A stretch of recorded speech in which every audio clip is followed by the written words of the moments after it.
On the evening of July 12, 2019, in Cape Town, South Africa, the bustling streets of Observatory were filled with people heading home. But for one family, the night would mark the start of a tragedy that would unravel a chilling tale of betrayal and loss. This is the story of Nomvula, a mother whose choices led to a heartbreaking outcome and a related tragedy that shook a community. Stay with us until the end to uncover the devastating connection.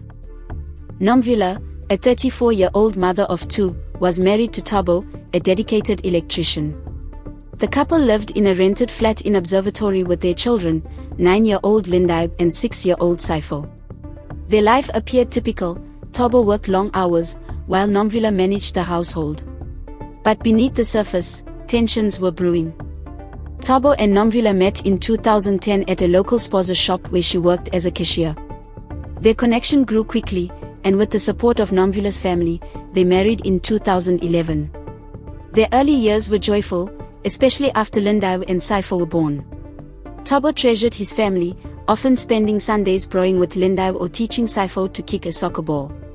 But by 2018, Nomvula's behavior began to shift. With the children in school, Nomvula had more free time. Thabo bought her a smartphone, hoping it would keep her entertained.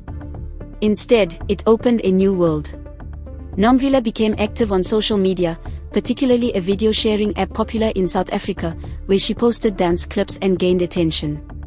Among her followers was Mfo, a local taxi driver who frequently engaged with her posts.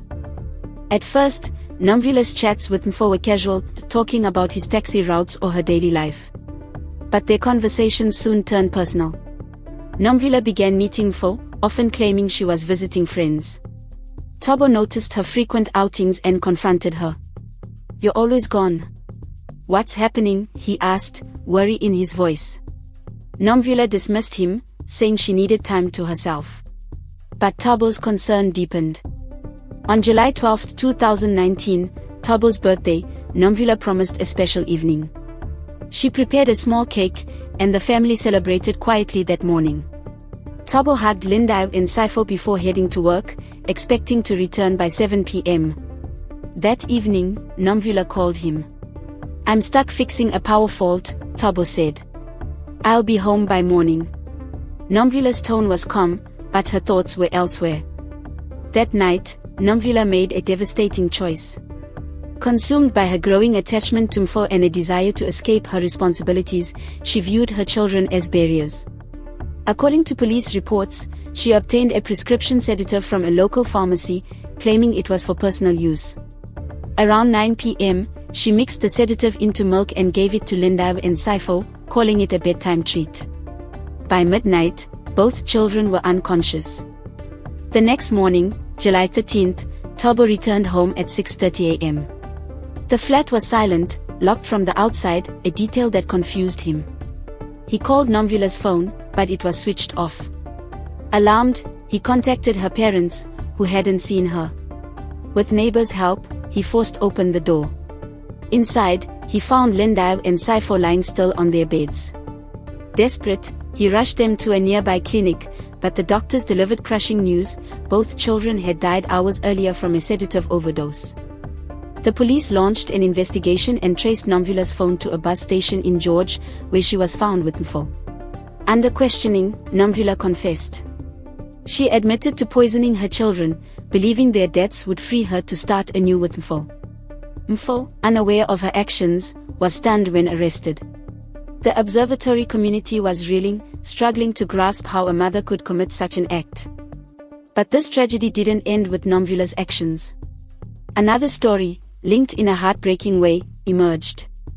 In early 2020, Nomvula's younger brother, Sibusiso, a 27-year-old bank teller, faced his own sorrow.